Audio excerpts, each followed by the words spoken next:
సమాజాన్ని భయభ్రాంతులు చేయాలనుకుంటున్నారు. ఆ రోజు కూడా మీరు పోలీసు వ్యవస్థ గుర్తుపెట్టుకోవాల్సింది, నేను ఏదైతే వివేకానంద రెడ్డి గారిని చంపినప్పుడు బయట ప్రపంచాన్ని నమ్మించారు హార్ట్ అటాక్ అని. అందరం నమ్మాం. నమ్మితే 2 రోజులకు నెక్స్ట్ ఈవినింగ్ నెక్స్ట్ మార్నింగ్కి రివర్స్ చేశారు. అంటే ఒక నేరస్తులు నేరాలు చేసి ఆ నేరాలు వేరే వాళ్ళపై నేయడమే కాకుండా ఓసారి దానికి ఎల్బీ కూడా క్రియేట్ చేసుకుంటారు. వీళ్ళు నేరాలు చేస్తారు, అప్పుడు ఎక్కడో ఒక విఐపి దగ్గర ఉంటాడు. అంటే నేరం జరిగినప్పుడు వీటి మీద కేసు పెట్టనీయకుండా చేసే తప్పుడు పనులు ఇవన్నీ. అవన్నీ వాళ్ళు ఎన్ని చేసినా మీరు ఒక్కటే గుర్తుపెట్టుకోవాలి, దొంగతనం చేసేవాడు కానీ, నేరాలు చేసేవాడు కానీ, ఘోరాలు చేసేవాడు కానీ ఎవిడెన్స్ లేకుండా తప్పించుకోలేడు. వాడు మనకంటే ఇంటెలిజెంట్ అయితే వాడు చేసి తప్పించుకుంటాడు. వాడికంటే మనం ఇంటెలిజెంట్ అయితే అక్కడనే పట్టుకొని ఇనిషియల్ స్టేజ్లోనే అరికట్టే పరిస్థితి వస్తుంది. ఇది నేను ఇప్పుడు చెప్పడం కాదు, పోలీసులకి డీజీపీ గారు కూడా చాలాసార్లు మాట్లాడుతున్నాం. ఆ విషయం మనం ఇటీవల కాలంలో 3-4 ఇన్సిడెంట్లు జరిగాయి.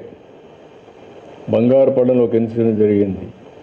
గుంటూరులో వాళ్ళ వెహికల్ కింద ఒక అతన్ని వేసి తొక్కించేసి వారుగా వారేసిపోతే, తర్వాత అంబులెన్స్లో వీళ్ళు తీసుకుపోయి ప్రాణం కాపాడలేకపోతే మళ్ళీ వాళ్ళ బంధువులు పిలిపించి పోలీసులే అంబులెన్స్లో పెట్టి అంబులెన్స్ చంపేశారని చెప్పి నేరం మన మీద వేసే పరిస్థితికి వచ్చారు. ఇలాంటి ఆటలు సాగనీయం, ఫర్మ్గా ఉంటాం. నేను ఒకటే చెప్తున్నా, ఎవరైనా సరే వాళ్ళ పని వాళ్ళు చేయనండి, నాకే అబ్జెక్షన్ లేదు. వాళ్ళ పని కాకుండా ఇష్టానుసారంగా చేసి ఈ ప్రభుత్వం అసమర్థత చేతగాదు అని బ్లేమ్ చేస్తే మాత్రం ఎవరిని వదిలిపెట్టే పరిస్థితి లేదు.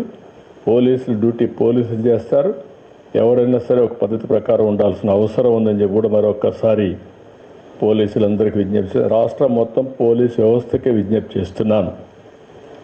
ఇటీవల నేను చూసినప్పుడు కొన్ని అయితే అతి నీచంగా దారుణంగా బిహేవ్ చేయడం, సోషల్ మీడియాలో ఇంకా కూడా అసభ్యంగా పెట్టడం, క్యారెక్టర్ అసాసినేషన్ చేయడం.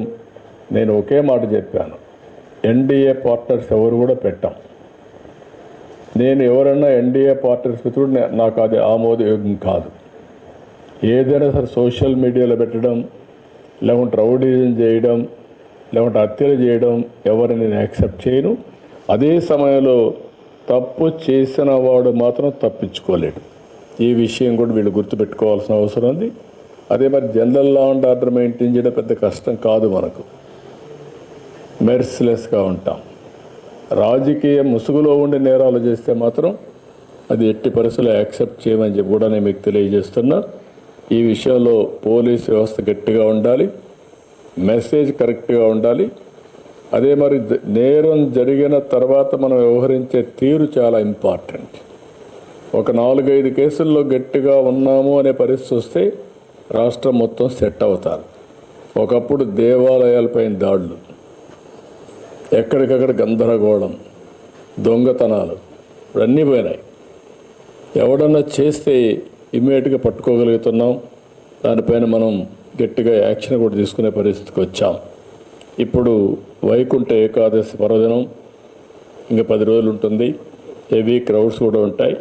దీనిపైన మీరందరూ అప్రమత్తంగా ఉండాలి. పోలీసు వ్యవస్థ అప్రమత్తంగా ఉండాలి. టీటీడీ కూడా ఇన్స్ట్రక్షన్స్ ఇస్తున్నాం. 0 టాలరెన్స్. ఎక్కడ చిన్న ఇన్సిడెంట్ జరగడానికి వీలు లేదు. ఏ ఇన్సిడెంట్ జరిగినా చాలా ఫర్మ్గా కూడా ఉంటాం. అందరూ కూడా అప్రమత్తంగా ఉండాల్సిన అవసరం ఉంది. ఇంకో పక్క టెక్నాలజీని కూడా ఇప్పుడే నేను చూశాను. అనేది ఇక్కడ ఈ సీసీటీవీ కెమెరాలు పెట్టారు. అక్కడి నుంచి ఇన్ఫర్మేషన్ కూడా